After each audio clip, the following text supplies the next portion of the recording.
Tag TV Canada America की जानिब से Kashmir news and views bulletin.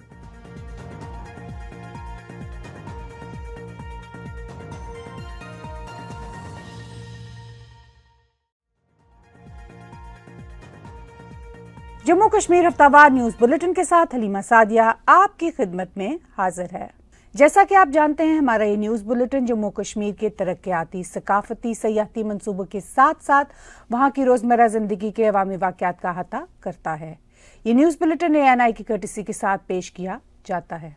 Budgam में 125 बेड्स का एक अस्पताल मुकम्मल होने के मराहिल की तरफ है। इस अस्पताल का मकसद डिस्ट्रिक्ट में हेल्थ केयर की सहूलतों को मजीद बेहतर बनाना है। ANI की कर्टसी के साथ एक रिपोर्ट देखिए।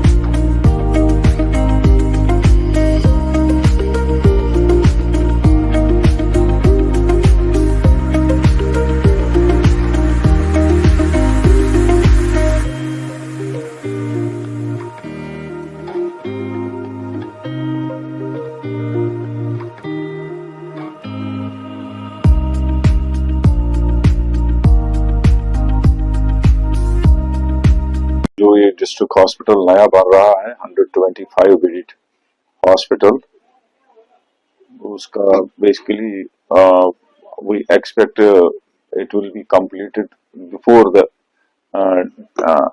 फाइनल टाइमलाइन इसका 30 मंथ्स हमने रखा है। तो स्टार्ट हो गई ये प्रोजेक्ट स्टार्ट हुआ 16 अगस्त को, और इसमें जो फंडिंग है, source of funding is NABARD. तो इसके इस वक्त 20% काम इसका कंप्लीट हुआ है। It will fulfil the long pending demand of the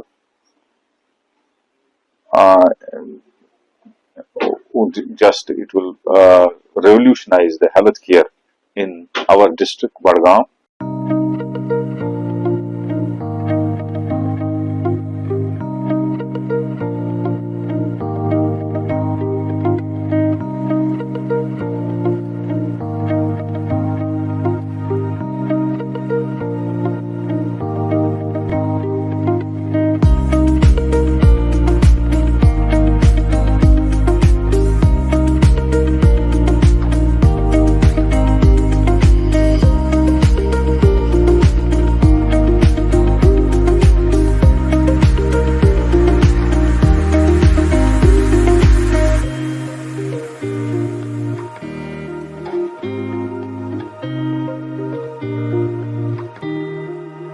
तो हमारा काम यहाँ पे स्टार्ट हुआ है 16 अगस्त से। तो इसका कंप्लीशन पीरियड 30 मंथ्स है। मगर जिस हिसाब से हम जिस पेस से हम काम यहाँ पे कर रहे हैं, ये हम अर्ली ही हैंड ओवर करेंगे हेल्थ डिपार्टमेंट को। मे बी 6 मंथ्स अर्लियर ही हम ये हैंड ओवर करेंगे हेल्थ डिपार्टमेंट को। अगर हम बात करेंगे इस प्रोजेक्ट की टोटल कॉस्ट कितनी है, क्या प्रॉब्लम से दूर हो जाएगी, और कब तक जो है ये आपको उम्मीद है कि आप इस पे काम कर सकेंगे? जी, बडगाम डिस्ट्रिक्ट की लॉन्ग पेंडिंग डिमांड थी health department, health infrastructure upgrade करने की। तो इससे काफी ज्यादा हेल्थ डिपार्टमेंट, हेल्थ इंफ्रास्ट्रक्चर में सुधार आ जाएगा। तो ये सिर्फ 125 बेडेड ही नहीं बन रहा है, साइड में क्रिटिकल केयर यूनिट भी बन रहा है 100 बेडेड का, जो आपस में इंटरकनेक्टेड रहेंगे। तो इसका हमारा प्रोजेक्ट 50 करोड़ का है। तो ये हम इंशाल्लाह 26 में ही आप हेल्थ डिपार्टमेंट को हैंड ओवर करेंगे।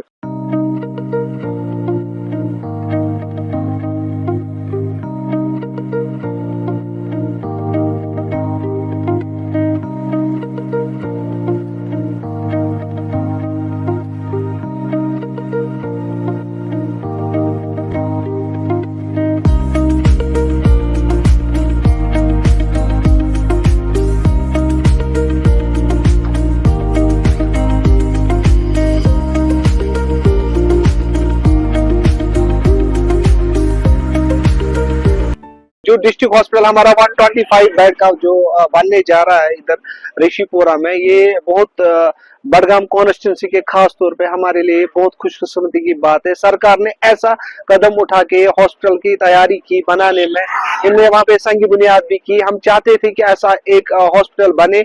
लोग चाहते हैं कि अब डेवलपमेंट हो, लोग नहीं चाहते हैं कि अब तितर बितर हो, लोग इधर उधर जाए। यूथ चाहता था कि डेवलपमेंट हो। जो हमारा जो बडगाम हॉस्पिटल थे, एक ऐसा हॉस्पिटल था कि वहां पे पहले कार पार्किंग नहीं थी, ट्रैफिक जाम रहता था। पेशेंट का अगर हम चाहेंगे कि न्यू बस स्टैंड पे अगर किसी का एक्सीडेंट होता था तो बडगाम हॉस्पिटल के पहुंचने में उसको कम से कम 20 मिनट लगे, जबकि रास्ता ये 2 मिनट का है। ट्रैफिक जाम इतना रहता है कि आप खुद भी देख सकते हैं कि जो ये हॉस्पिटल बना, लोग चाहते थे ऐसा हॉस्पिटल बने ताकि लोग सहूलियात चाहते हैं। और अब जो ये हॉस्पिटल बन गया, हम चाहते हैं कि इसमें एक ऐसी मशीनरी लगाई जाए ताकि लोगों को यहाँ से SMHS न जाना पड़े, सिक्किम सोरा न जाना पड़े, ताकि लोग यहीं पे जितना भी उनसे हो सके डॉक्टर जो है SMHS में वैसे जैसे डॉक्टर इस हॉस्पिटल में होने चाहिए। शोपियान की एक वकील सैयदा शाजिया लतीफ, जो अपनी वकालत और एग्रीकल्चर की इनोवेशन में जानी जाती हैं, उन्होंने अब बर्ड फार्मिंग का बिजनेस भी शुरू कर दिया है। आप ANI की इस रिपोर्ट में देखेंगे कि किस तरह वो अपनी जमीन को फार्मिंग के कारोबार के लिए मुनाफा बख्श बना रही हैं।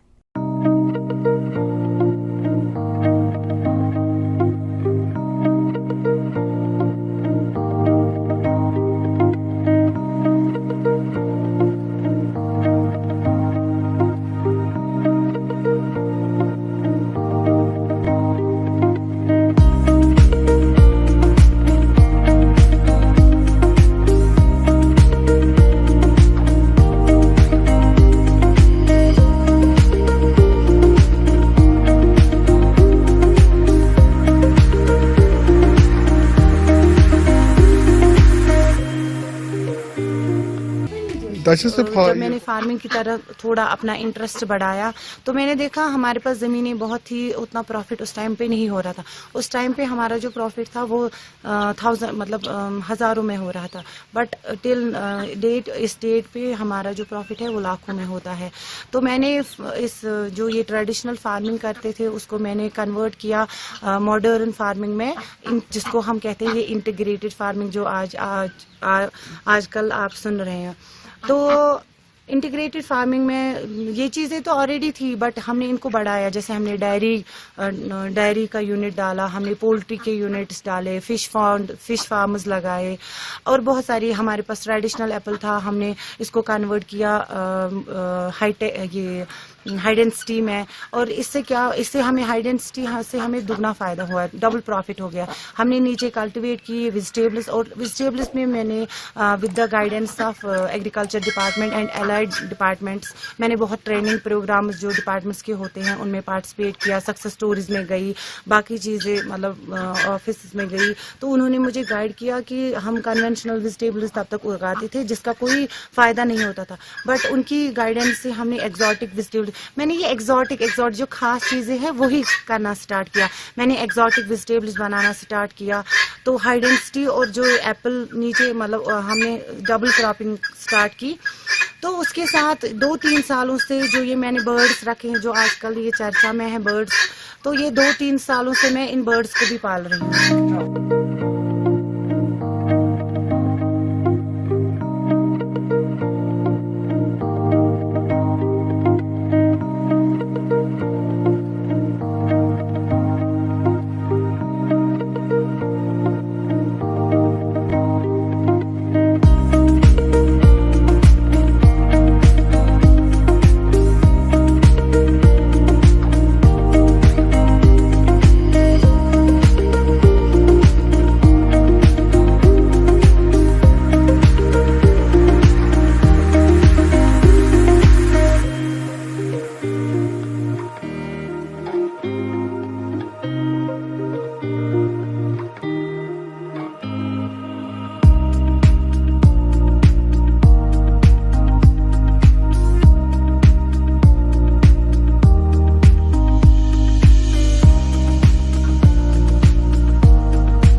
डॉक्टर रऊफ मिर्जा, यूसुफ गनी और मंजूर जावेद ने अनंतनाग के इलाका में 4 फॉसिल साइट्स को दरियाफ्त किया है। इन साइट्स की मजीद रिसर्च के नतीजा में यही इम्कान है कि मुनफरिद नौइयत की फॉसिल्स के ज़खायर मिल सकते हैं।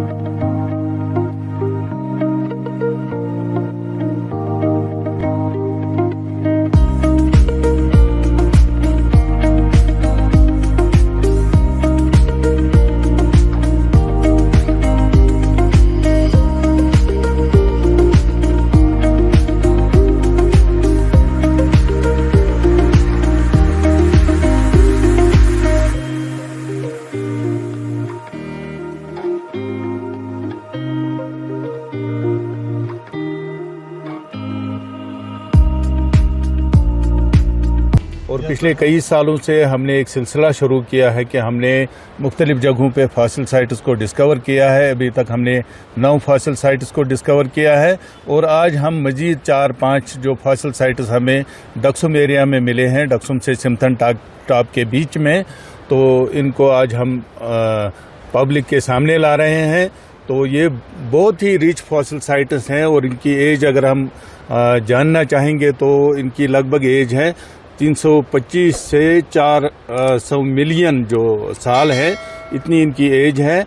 तो ये फॉसिल्स साइंटिफिक रिसर्च के हवाले से काफ़ी अहमियत के हामिल हैं। तो जो साइंटिस्ट हैं, जो पेलेंटोलॉजिस्ट्स हैं, जियोलॉजिस्ट्स हैं, उनके लिए एक अच्छा विषय हो सकता है।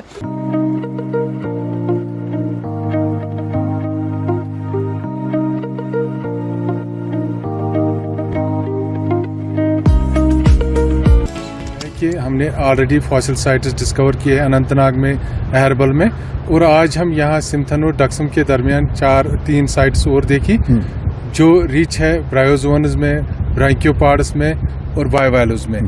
प्रोबेबली ये पैलियोजोइक साइट है जो लगभग 400 मिलियन ईयर्स ओल्ड है और यहाँ पे अबंडेंट पर्टिकुलरली ब्रांकियोपाड्स के फॉसिल्स अबंडेंट हैं जो बटरफ्लाई लाइक हैं, विंग लाइक स्ट्रक्चर होता है और बीच में एक लकीर जैसी होती है जिसको साल्कस कहते हैं, और ये फॉसिल्स बायलैटरली सिमेट्रिकल है, इससे हम आइडेंटिफाई कर सकते हैं। ये जो आज हमने डिस्कवर 4 साइट्स फॉसिल्स किए हैं, तो उनकी यूटिलिटी के बारे में अगर बात करें तो पहले जब अगर मैं अपनी बात करूं तो 9th में जब हम पढ़ते थे उस वक्त हमें बोलता था फॉसिल्स ज़मीन के नीचे होते हैं, उनको खोदना पड़ता था। लेकिन आज आपने देख लिया है कि जिस पत्थर पर हम नज़र डालते थे तो फॉसिल नज़र आता था। तो यूटिलिटी अगर मतलब की बात करें कि बच्चों को बहुत फ़ायदा आएगा अगर वो रिसर्च इसमें करेंगे, तो रिसर्च के एतबार से उनको बाहर जाने की कोई ज़रूरत ही नहीं, यहाँ आएंगे वो जिसके एतबार से वो पढ़ना चाहेंगे उनको रिसर्च के एतबार से उनको बहुत फ़ायदा मिलेगा।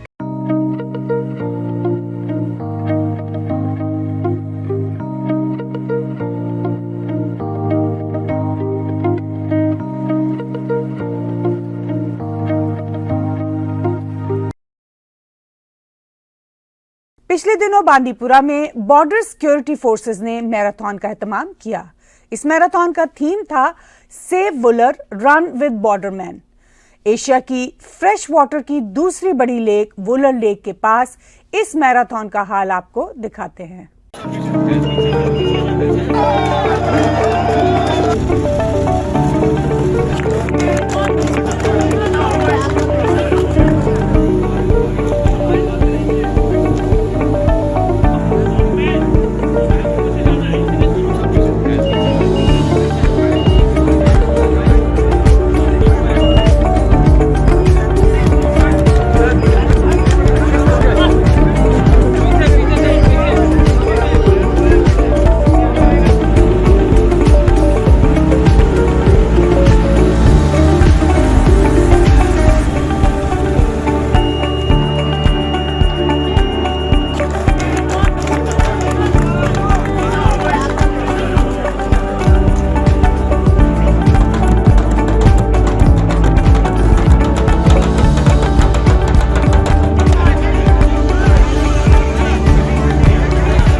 बीएसएफ कश्मीर फ्रंटियर ने आज यहाँ वूलर मैराथन का ऑर्गेनाइजेशन किया था, जिसमें बांदीपुरा के लोग, कश्मीर के डिफरेंट जगह से आए हुए लोग और देश में भी डिफरेंट प्रांतों से आए हुए लोगों ने पार्टिसिपेट किया। मैराथन का पर्पस था कि वूलर लेक जो टूरिस्टिक पॉइंट ऑफ व्यू से बहुत ही इम्पोर्टेंट जगह है उसको शोकेस किया जाए और बांदीपुरा के जो यूथ उनको मोटिवेट किया जाए कि वो फिटनेस में और स्पोर्ट्स में अपना इंटरेस्ट बढ़ाएं और इस तरह के इवेंट्स में पार्टिसिपेट करें।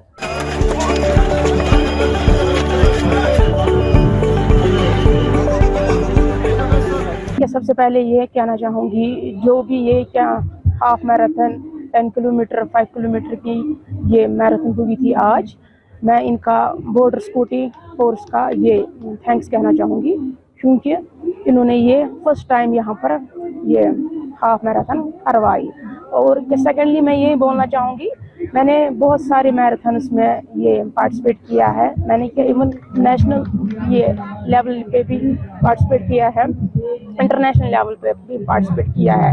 बट जो क्या आज की मैराथन ये थी बांदीपुरा साइड से, मुझे लगता है ये क्या उन मैराथनों में डिफरेंट थी, क्योंकि ये क्या थी अप हिल एंड ये डाउन हिल। इसमें क्या थोड़ा सा प्लेन था, बाकी तो सारा अगर मैं जो मेरी ये कह रही कि इसमें क्या एक्सपीरियंस वो थी क्या अप हिल, ज़्यादा up hill and down hill. तो मैंने आज पार्टिसिपेट किया 21 किलोमीटर में, तो मुझे बहुत खुशी हुई।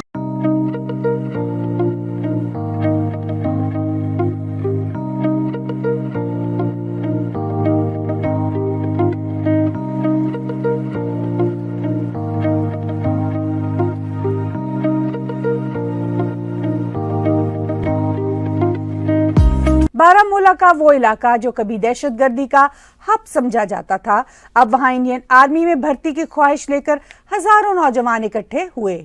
कश्मीर इन्फेंट्री में मौजूद भर्ती के ख्वाहिशमंद नौजवानों ने ANI को बताया कि भारत की धरती की हिफाजत की खातिर जम्मू कश्मीर के नौजवानों के अंदर जोश और वलवला किस तरह ठाटे मार रहा है। इंडियन आर्मी के काफी शुक्रगुजार है जिनने यहाँ पे 161 PA में रिक्रूटमेंट रैली निकाली है। यहाँ पे नौजवान काफी बढ़ चढ़ कर हिस्सा ले रहे हैं। पिछले कुछ दिनों से हम देख रहे हैं कि पीस काफी डिस्टर्ब है यहाँ पे, चाहे वो कोई भी कर रहा है। हमने कभी भी नहीं चाहा है, खासकर कश्मीर के युवा ने कभी नहीं चाहा कि यहाँ का पीस डिस्टर्ब हो।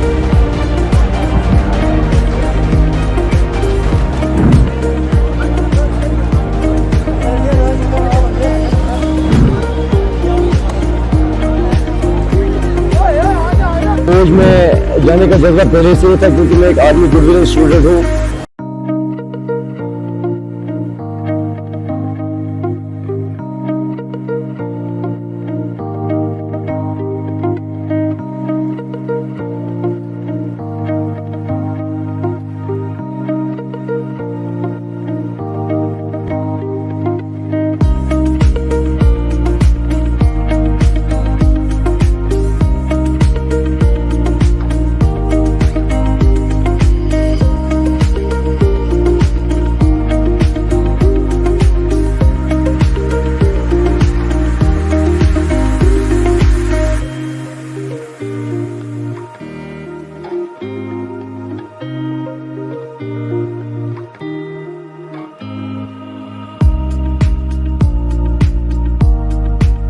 फौज में जाने का जज्बा पहले से ही था, क्योंकि मैं एक आर्मी गुडविल स्टूडेंट हूँ। तब वहाँ पे आर्मी का रूल्स एंड रेगुलेशंस, इनका डिसिप्लिन देख के काफी जज्बा आया था फौज में जाने का। और इस वक्त अगर हम बात करें अनएम्प्लॉयमेंट की, अनएम्प्लॉयमेंट पीक पे है। और सबसे बड़ी बात, पिछले कुछ दिनों से हम देख रहे हैं कि पीस काफी डिस्टर्ब है यहाँ पे, चाहे वो कोई भी कर रहा है। हमने कभी भी नहीं चाहा है, खासकर कश्मीर के युवा ने कभी नहीं चाहा कि यहाँ का पीस डिस्टर्ब हो। यहाँ पे पीस डिस्टर्बेंस की वजह से हमारा ही नुकसान है। अगर हम बात करें, जब भी यहाँ पे पीस यहाँ पे डिस्टर्ब हुआ है, तो यहाँ पे कोई रिक्रूटमेंट रैली नहीं हो रही है। चाहे हम किसी भी बात करें, चाहे हम बेल्ट फोर्स की बात करें या सिविल की बात करें, कोई भी रैली नहीं होती है। तो हमें इंडियन आर्मी के काफी शुक्रगुजार है जिनने यहाँ पे 161 PA में रिक्रूटमेंट रैली निकाली है। तो यहाँ पे नौजवान काफी बढ़ चढ़ कर हिस्सा ले रहे हैं। हम एक बार फिर इनका दिल से शुक्रिया अदा करते हैं कि इन्होंने ऐसी रैली निकाली, और उम्मीद करते हैं कि आने वाले टाइम में बार बार ऐसी रैली यहाँ पे होती रहे।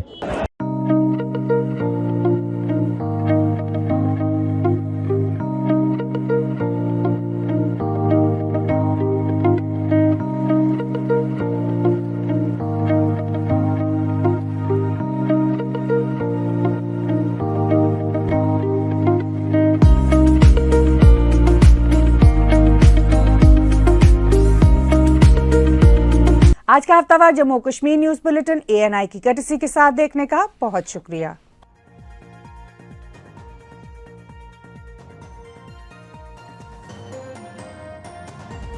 टैग टीवी कनाडा अमेरिका की जानिब से Kashmir news and views bulletin.